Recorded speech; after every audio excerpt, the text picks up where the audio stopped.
Pues tengo una pequeña cosa que hacer. No me, que me permita antes de... mm, mm, que necesito que ustedes me vayan diciendo por qué me ha estado pasando el último tiempo, si las diapositivas se están viendo en pantalla o no. Ahora que hice el compartir de las diapositivas, ¿las ven ustedes en pantalla o no ven las diapositivas? La ven ya. Es súper importante porque la última vez ha estado quedando sin la visión de la pantalla y no se graban. Ya. Bueno, entonces quiero que vamos haciendo un pequeño recuento. Entonces, ¿qué preguntas estamos contestando? ¿O qué preguntas estamos visualizando? ¿Por qué existe la iglesia? ¿Por qué existe la iglesia? ¿Cómo debemos ser como iglesia? ¿Quiénes somos y qué somos? ¿Qué debemos hacer como iglesia? ¿Y qué quiere Dios que se haga en el mundo? ¿Cómo debemos hacerlo? Son preguntas importantes. No se trata de entusiasmo solamente, sino que se trata de convicciones y se trata de tener clara la película, para dónde va. Y yo le puse a usted como ejemplo algo súper importante. Usted puede estar lleno de buenas motivaciones, lleno de forma de cosas que usted quiere hacer para Dios, lleno de buena voluntad, lleno de amor. La pregunta es, ¿lo estoy haciendo conforme a los propósitos de Dios? ¿Estoy haciendo lo que Dios quiere que haga y lo estoy haciendo de la forma de Dios? ¿O lo estoy haciendo motivado por un fuerte impacto emocional? Entonces, ahora, que tu impacto emocional sea muy, muy loable y que tus sentimientos y emociones legítimas sean muy aplaudibles, no necesariamente cumplen, digamos, los parámetros de Dios o los propósitos de Dios.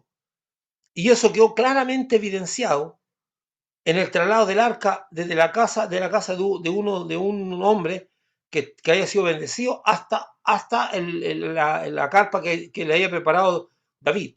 Entonces él hizo una fiesta, hizo toda una cosa que llamativa, hizo un ritual de traslado y puso el arca sobre una carreta y partió contento, bailando, danzando, con música, con todo, y alabando a Dios y celebrando a Dios, hasta que la cosa se puso terriblemente mal, porque el arca se fue a caer, un hombre la tomó y cayó muerto en el instante. Entonces lo que era una fiesta de traslado terminó en una desgracia. Entonces el cuestionamiento que se hacía David en ese instante, pero David, no Salomón, dije David, era ¿qué hicimos mal? ¿Por qué la fiesta que debía ser fiesta terminó en lo que está ocurriendo ahora? ¿Por qué terminó en esto? Entonces, claro, después de averiguar, llegan los hombres de Dios y le dicen, bueno, tú violaste una serie de normas de Dios en tu fiesta, porque lo hiciste sin conocimiento, lo hiciste sin convicciones y lo hiciste bajo entusiasmo. Lo primero que tenías que haber sabido es que Dios dio un mandato claro, que nunca la arca podía ser trasladada en carreta de animales, sino que tenía que ser ya los hombres de los levitas. Y ese fue tu primer gran error. Por lo tanto, cuando la arca se fue a caer, la tomó un hombre, cayó muerto por el poder de Dios. Entonces no basta con hacer las cosas por buena voluntad. La estoy haciendo conforme a lo que Dios me determinó. Y para eso requiero saberlo. Requiero saber la iglesia en la cual estoy yo metido. ¿Y para qué estoy metido en una iglesia? Cuando hay club de yate, club de viejos, club de jóvenes, club deportivo, clubes sociales. ¿Para qué estoy yo en una iglesia? ¿Por qué hago yo metido ahí entre medio de esa gente que tiene un lenguaje medio raro? O sea, tengo que hacerme preguntas para poder entender bien, porque así se desarrollan convicciones internas profundas. Y el ser humano necesita de convicciones, porque si no, la Biblia cumple lo que dice, que es llevado por todo viento de doctrina. O sea, de repente alguien dice algo, me parece bonito eso. De repente alguien dijo esto otro, no me parece más bonito esto otro. Y voy de allá para acá, como llevado por todo viento de doctrina. Y la Biblia dice, no, no, no, no. Tú tienes que desarrollar convicciones. La convicción se desarrolla a través de una meditación profunda en la palabra de Dios, donde yo me peleo con Dios, le discuto a Dios, le digo que lo que me está diciendo no me gusta ni me parece, hasta que en esa pelea o en esa cosa, o la cosa que yo creo que estoy leyendo que me incomoda, llega a desarrollar la convicción interna. Dios tiene razón. Y me uno a la palabra de Dios. Entonces, bajo una convicción no es fácil de mover, pero la convicción tiene que desarrollarse. No hace la emoción, sino hace la reflexión, el razonamiento y que tiene que tener también su cuota de sentimiento. No digo que no lo debe tener, porque tampoco las convicciones tienen que ser tan frías. Tiene que tener su cuota de pasión, de todo. Pero no puede ser una cosa así nomás. Tenemos que... Bueno, entonces son preguntas que puedo hacer, legítimas, hermano. De hecho, las críticas que se le hacen a la iglesia es que ahí tienen un montón de ovejas que el que está a cargo arriba, al frente de la iglesia la mueve como quiere y las trata como quiere. Y muchas veces tiene razón. Tiene razón, porque en la iglesia también hay sinvergüenza. También hay gente que no es de Dios, también hay hijos del diablo, también hay pastores que no son de Dios. Si eso es una cosa que no queremos decir, pero es la realidad. Por eso en Hebreos, cuando está terminando, ya el capítulo 12 dice, examinad a vuestros pastores y vean cómo ha sido su conducta, y vean si se ajusta a lo que dice la palabra, y honrenlo. Eso dice. O sea, examinar lo que está, es parte de lo que tenemos que hacer.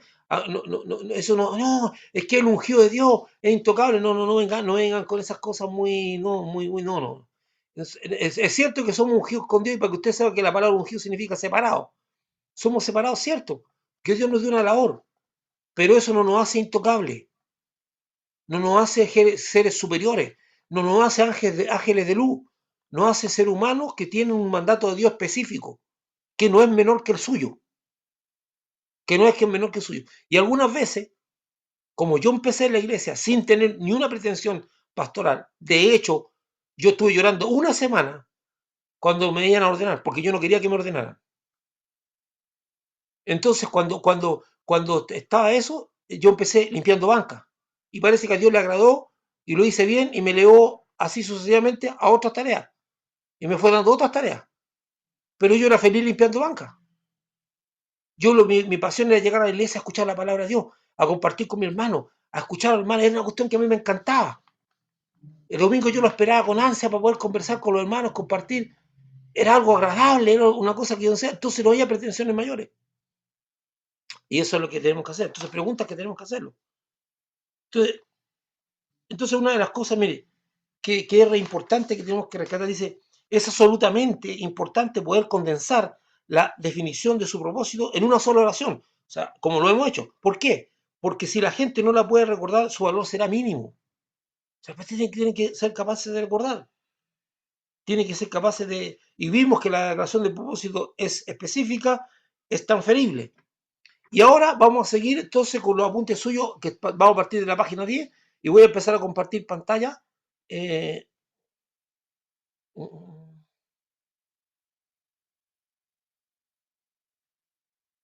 ya, si algo no lo ven, ustedes me dicen, porque ahí estoy con una diapositiva que dice Bethesda Quilpué. ¿Está bien?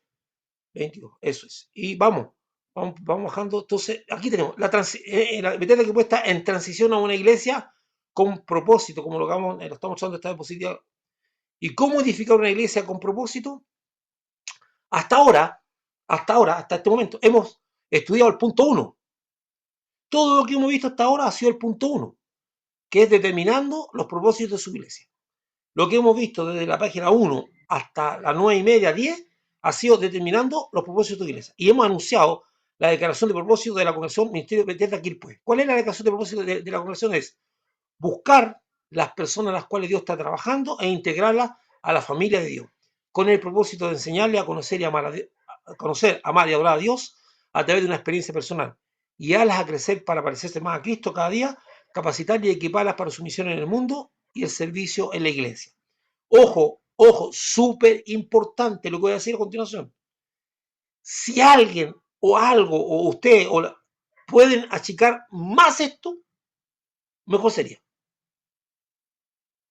O sea, conservando esta idea, se puede llegar a achicar más, porque mientras más chico sea, más recordable es. Pero ahí están los 5 propósitos, y las palabras que están en negro, de las que está viendo usted, son las que buscar es evangelismo, integrarla es compañerismo, adorar es adoración, parecerse más a Dios es discipulado, y después tenemos el servicio que es ministerio. Ahí están los 5 elementos anunciados. Evangelismo, compañerismo o ser parte del cuerpo de Cristo, la adoración a Dios, el parecerse y el servicio. ¿Qué hace una definición de propósito sea eficaz? Y aquí a lo mejor te tiene que llenar el papelito. Está establecida en términos de resultados más que en términos de actividad. Creo que eso ya lo vimos. Está establecida en términos de resultados más que en términos de actividades. Fíjese lo importante, porque el ser humano le gusta hacer cosas, es de actividades. El ser humano es de estar haciendo cosas.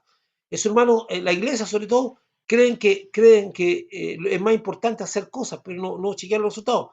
Y el resultado es lo que pretendemos lograr. ¿Qué pretendemos lograr? Si usted se da cuenta, ¿qué es lo que vamos a hacer? Mire, esta declaración de propósito dice, vamos a ir a buscar. Entonces, no vamos a hacer una pregunta. ¿Estamos yendo a buscar?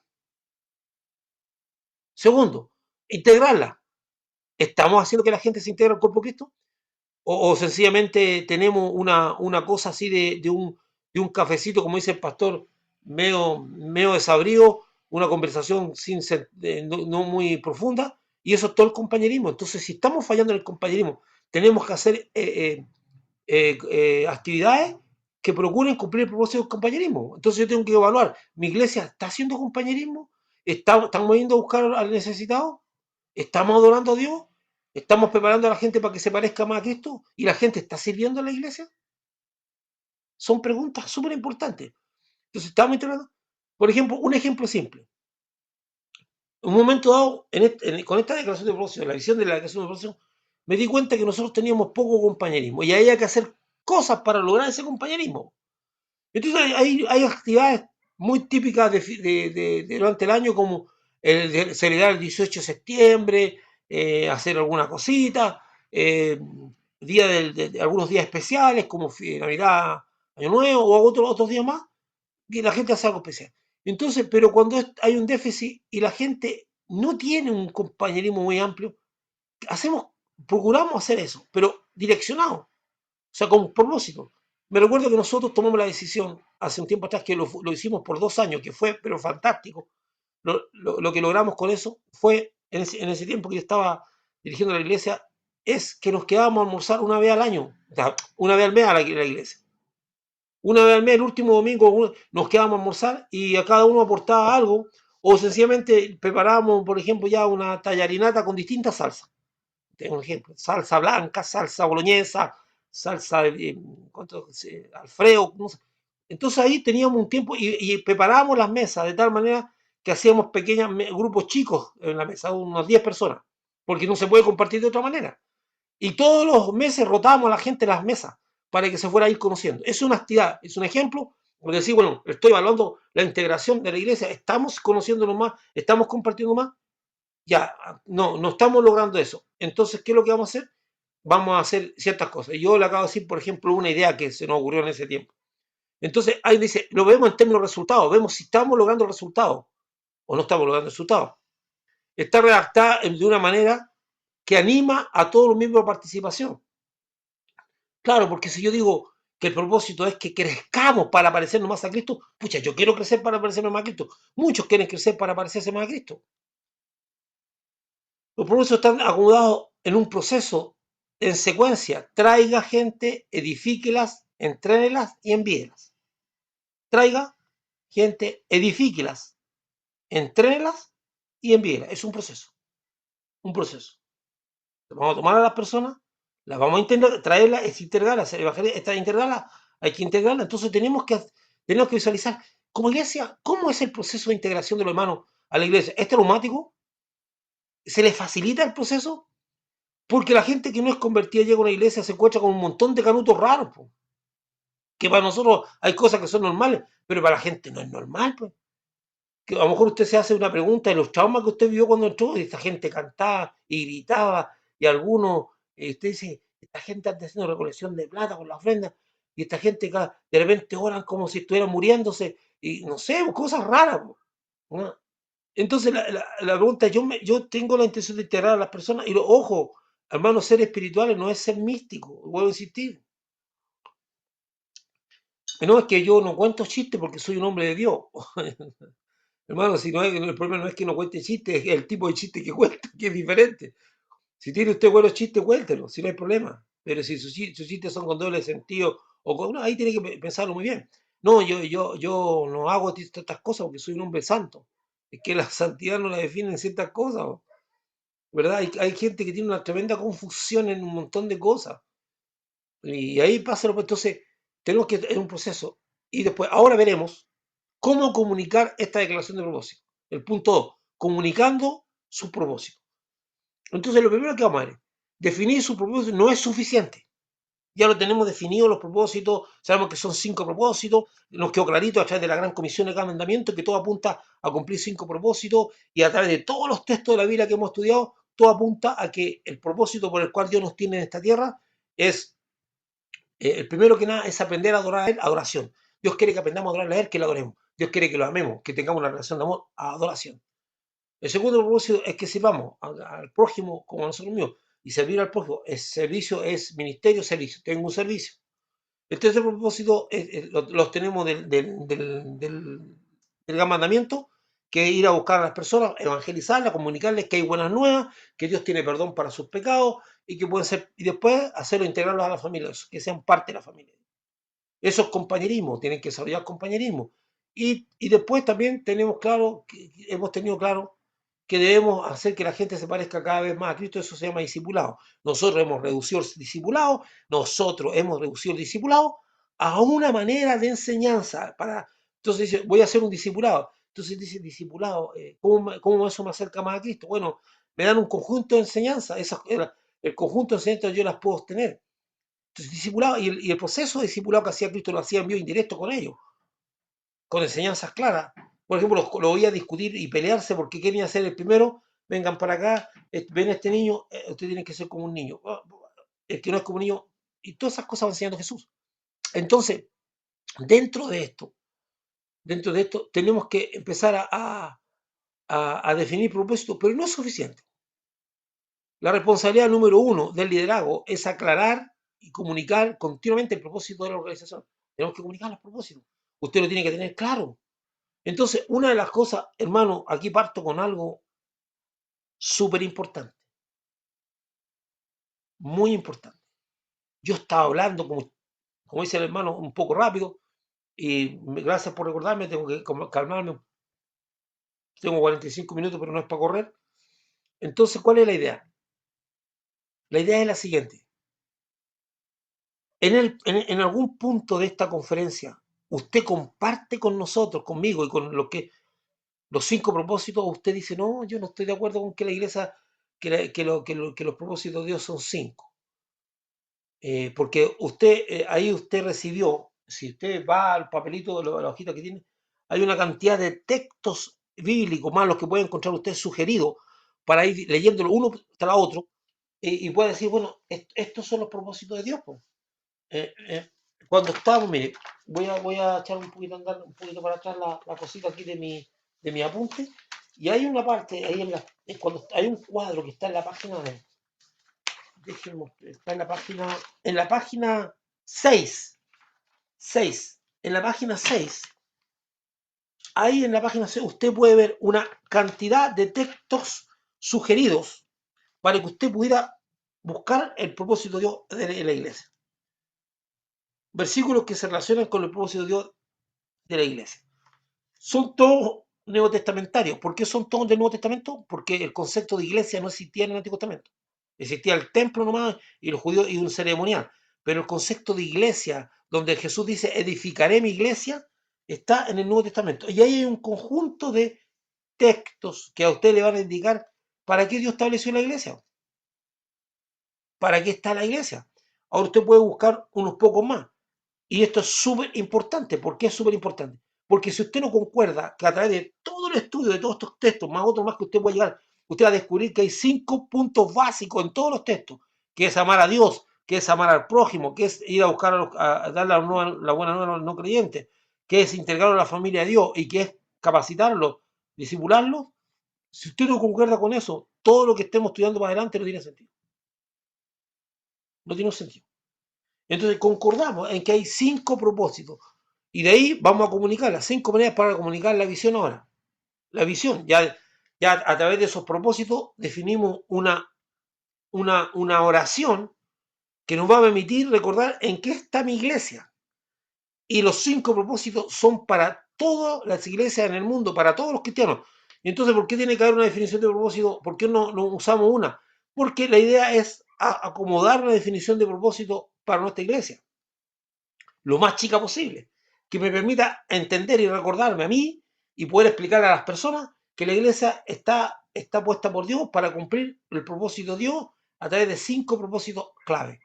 Amar a Dios, amar al prójimo, y digamos, ir a buscar a las personas y comunicar el evangelio, evangelizar, integrar a la iglesia y hacerlas como Cristo, discipulado. Entonces, ¿cómo hacemos ahora para ir comunicando esto? 5 maneras de comunicar. Perdón. Lemas. A través de lemas. Son oracioncitas chiquititas. Lemas, símbolos. A través de la enseñanza de la escritura. A través de narración de historia. A través de ser específico. Algunas de las maneras, entonces lo hacemos con lemas de repente, por ejemplo, ¿qué fue? ¿Alguien me puede decir qué fue lo que hizo el pastor Oscar en las últimas, tal vez será como hace 2 meses atrás o un poquito antes, incorporó al proscenio de la iglesia, a la parte de adelante donde está el púlpito? ¿Qué cosas incorporó el pastor este último tiempo?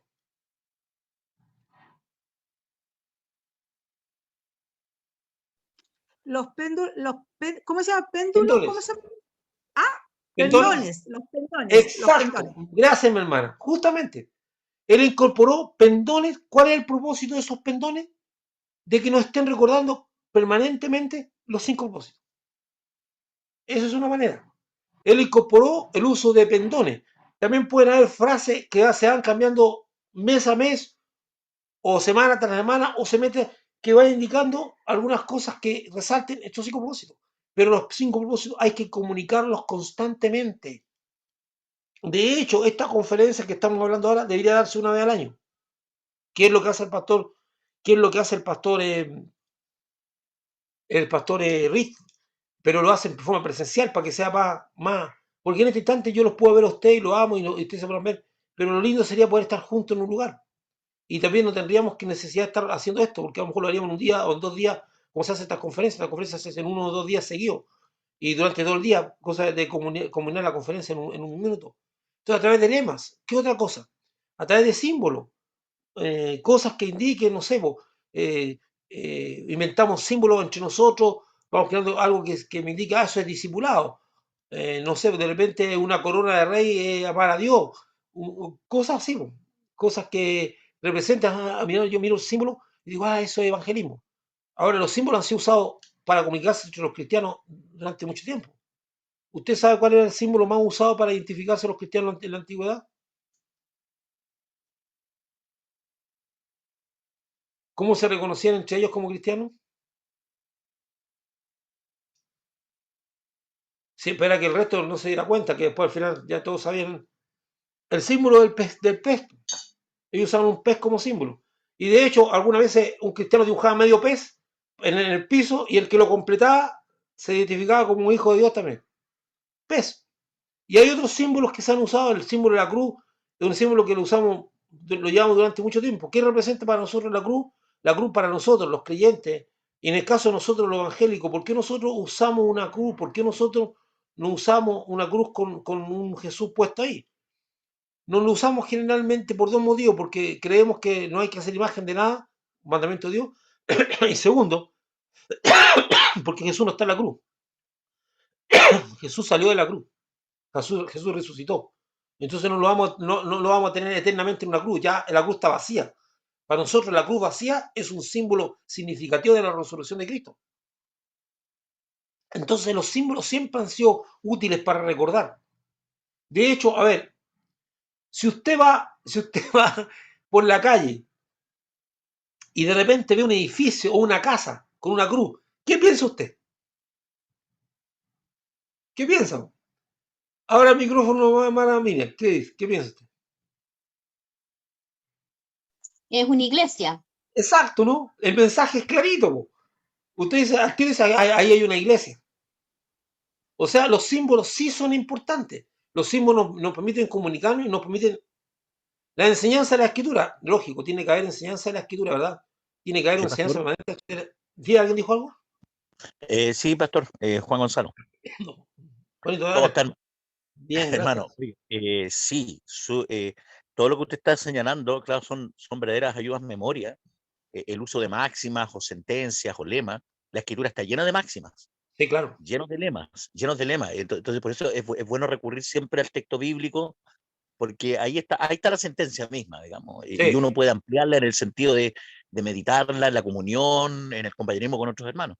Sí, pero yo quiero darle un matiz a eso, porque me parece dime, súper dime. interesante, porque muchas veces, claro, lo hemos obviado, pero el símbolo, la sentencia, la misma enseñanza de la Escritura. Yo también hablo ahí del testimonio mismo, la acción concreta. Usted decía que somos dados a hacer muchas actividades. Sí, la actividad sin un propósito es algo estéril, pero yo Exacto, creo que, la forma de actuar o la actividad o el accionar, mejor dicho, más que una actividad, el accionar es una forma concreta de aprendizaje. O sea, yo he puesto mucha atención, lamento no haber podido acompañarlo la semana pasada, pero esto del teorizar demasiado, esto de ser muy místico, esto de locubrar cosas desde una reflexión tan abstracta, tan abstrusa, que no le encontramos ninguna aplicación práctica. Amar a Dios, bueno, pero ¿cómo se ama a Dios? exacto. Entonces, porque como dice usted, muchas veces como evangélicos nos llenamos de una fraseología que nos vuelve secta. Porque ¿cuál es el problema? Que cuando nosotros tenemos muchos símbolos, porque el símbolo también se ve en la práctica en el rito, nos llenamos Sí, de ritos. Los ritos son propios de los grupos humanos, ¿ya? Porque el rito a uno le permite vincularse o tener un sentido de pertenencia a un grupo. Pero ¿qué pasa? ¿Dónde está la dolencia de esto? Que muchas veces el símbolo, la máxima, la práctica, no está acompañada de la debida meditación. Yo retomo eso que usted señaló al principio. Aquí tiene que haber, en el uso de la libertad de conciencia, la libertad de conciencia significa que yo tengo la libertad para meditar, reflexionar, lo que no significa que estemos de acuerdo, pero eso no significa que debemos ser un grupo donde todos pensamos distinto y donde todos estamos divididos. O sea, en la diferencia buscamos, llamamos la unidad. Y por eso yo tengo la posibilidad de, muchas veces, de contenerme. Puede que yo no esté de acuerdo con el hermano, pero por amor a la comunión, yo me refreno, me contengo porque amo la comunión, amo el compañerismo, amo ser uno con el hermano, así como el Padre y el Hijo son uno. Eso es un ejercicio de negación constante. Ahora, quiero insistir en el acto de meditación, porque muchas veces cuando la actividad, el rito, el símbolo, no va acompañado de meditación, de reflexión, caemos en la ideología. ¿Y cuál es el problema de la ideología, hermano querido y hermanos queridos? El problema de la ideología es que nos vuelve secta, nos vuelve personas irracionales, personas que caricaturizan el entorno, caricaturizan al otro, ¿ya? Y eso hace que desde una ideología tengamos un sentimiento de superioridad sobre el otro, porque como no lo comprendemos, no lo entendemos, entonces el que no es conmigo contra mí es. Muchas veces ese texto bíblico lo han malinterpretado. Entonces yo creo que este ejercicio, por ejemplo, el compartir el propósito, porque yo diría que en la Escritura hay más de 5 propósitos. Hay un propósito bien definido para Cristo y su iglesia. Lo que pasa es que el Señor en su misericordia nos revela, nos muestra, a fin de eso, de que la iglesia sea edificada, a fin de que nos parezcamos más a Cristo. Y yo creo que en ese sentido, insistir que todo lo que hacemos tiene que estar acompañado por esta reflexión, por esta meditación, y va, ¿qué más, pues hermano? El Espíritu es el que da discernimiento, y ese discernimiento, más que individual, es un discernimiento que se da en la comunión, cuando tenemos este espacio en que lenguajeamos, meditamos, nos aclaramos, nos corregimos y nos exhortamos. Yo creo que eso, eso nos libra de ser una secta, de un grupo cerrado, donde solamente los que están dentro comprenden los códigos y, y hace que el que viene de afuera sea algo incomprensible, ¿ya? Y lo que nos permitiría no tener ese amor de hermano hacia el otro, de buscarlo para integrarlo a la familia de Dios, porque sería incomprensible, ¿ya? Yo creo que este ejercicio nos ayuda a, eh, actuar con más pasión, con más emoción, pero no una emoción desbocada, carnal, sino que una emoción, un afecto, un amor direccionado por el Espíritu. Gracias, mi hermano. Gracias por el aporte. Entonces, Gracias, hermano. voy a seguir adelante con, dice el lema, la enseñanza de la Escritura, que es lo que acaba de nombrar, que sobre todo lo que tiene que ver con salmos, con proverbios, que son muy, muy cortitos, pero muy significativos. La narración de historia, ¿verdad? Y en lo que vivimos es ser específico. algunas maneras de comunicar los propósitos. Todos toman la clase de membresía 101, que ya hemos hablado de eso, la hemos nombrado, pero no hemos ido más allá. El mensaje anual, el estado de la iglesia, es súper importante. Yo tenía la costumbre del último domingo del año, que no era Navidad, el domingo siguiente, hacíamos la cena de acción de gracia, o sea, el culto de acción de gracia, no la cena, el culto de acción de gracia. Teníamos el culto de acción de gracia, donde la gente, donde poníamos una mesa y había de todo tipo de verduras, frutas y todo, comíamos juntos y yo entregaba un estado de cómo estaba la iglesia en ese culto, qué es lo que habíamos logrado, qué no habíamos logrado, qué estábamos débiles, y recordaba los propósitos de la iglesia en el penúltimo culto. Y eso no es que se me ocurrió a mí, yo seguí el consejo que nos da el pastor Reed, un énfasis mensual, perdón, imprimir en los boletines, me gusta mucho porque eso lo hacen, ustedes lo hacen ahí en la iglesia, tienen unos boletines, y hay que constantemente tener una palabrita. Yo le pedí a una persona específica que todos los domingos me incluyera algo de lo que eran los propósitos, para estar recordando cosas, artículos y folletos. En los sermones uno siempre plantea un propósito. Algunas veces cuando yo empezaba un sermón, no siempre lo hice, pero algunas veces cuando empezaba el sermón yo decía, este sermón está dentro de tal propósito. Y como para dar un ubicate a las personas. Nadie lo capta la primera vez. Repite las cosas una y otra vez de maneras nuevas. Eso es importante porque si no la gente se aburre. Practique la redundancia creativa. Muy interesante eso. Sí, porque el ser humano tiene que constantemente reforzar. ¿Usted sabe por qué está escribiendo en ese papelito y llenando esos espacios que están en blanco?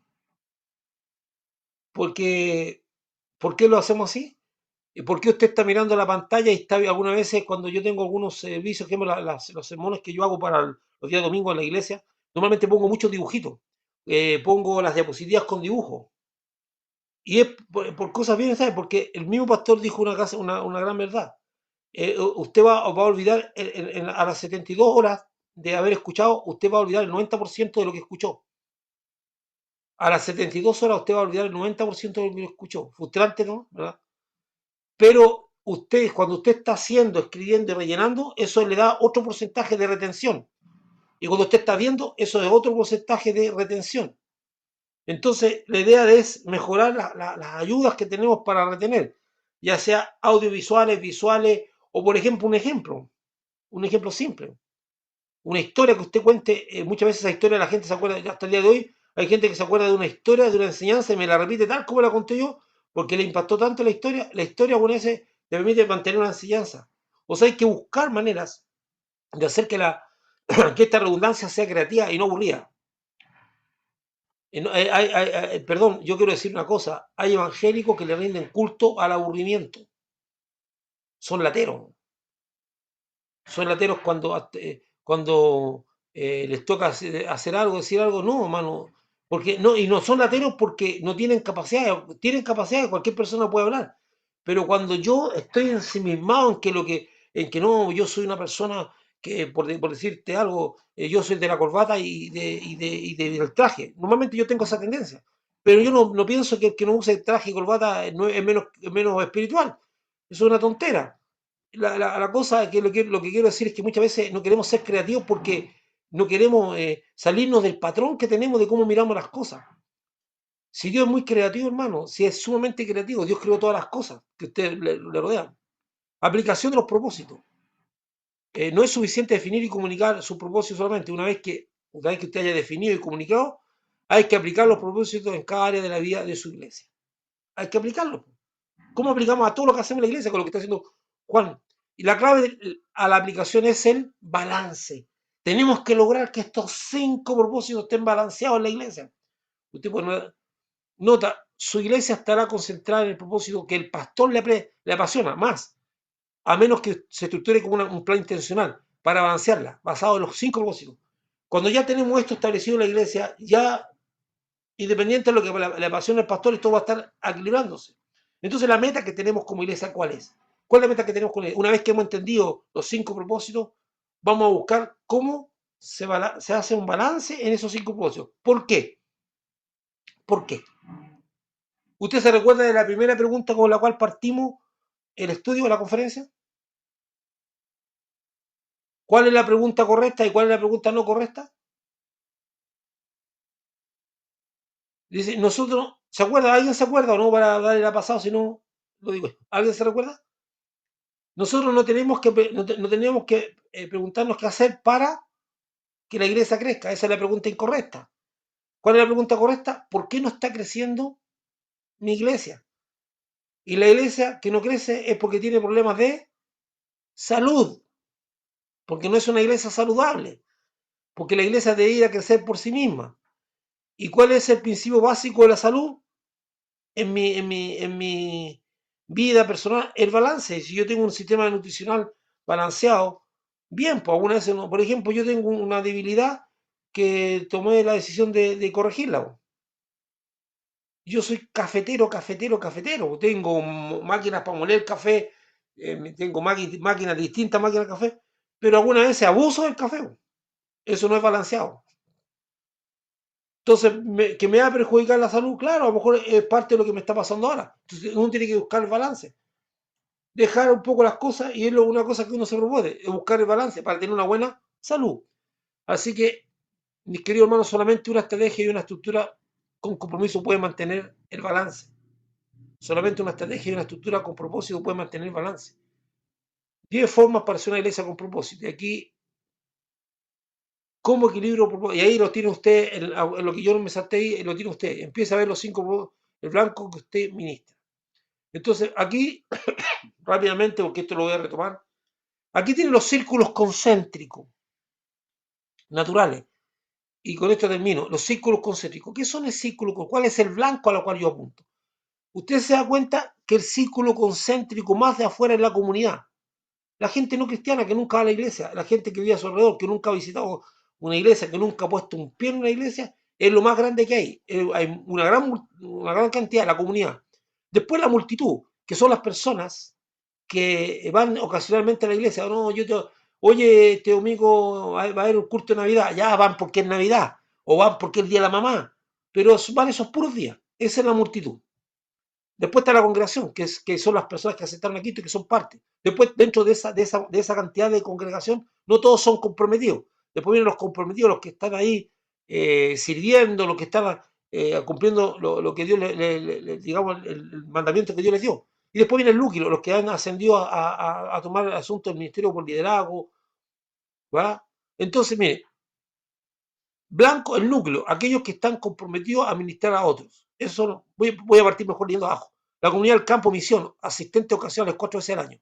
La multitud, los que asisten regularmente al servicio de oración. La congregación, aquellos que están comprometidos a la membresía, solamente a la membresía, no al servicio. Los comprometidos, aquellos que están comprometidos a la madurez, o sea, a servir y a madurar. Y aquellos que están comprometidos a ministrar a otros es el núcleo. Así que eso lo estaríamos llegando hasta aquí ahora. Los círculos concéntricos lo voy a retomar, los círculos concéntricos, así se llaman eso, los círculos concéntricos, esos círculos concéntricos son una gran representación de cada uno de los elementos que hay en una iglesia. Creo que la mejor manera de representar las personas que hay en una iglesia, o la comunidad, algunos que no hay nunca en la iglesia, o muy ocasionalmente. La multitud, como dice, hay cierta una persona que existe también, no muy regularmente, pero existe. La congregación son aquellos que han asistido a Cristo, ya tienen un compañerismo, son parte. Los comprometidos son los que ya han crecido en el discipulado y están sirviendo. Y los que están ya en un ministerio establecido por Dios muy claramente. Así que vamos a verlo esto más tranquilamente después y quedamos hasta aquí. No sé si hay alguna pregunta de lo que vemos, de lo que acabamos de ver. No sé si tiene algo que decir.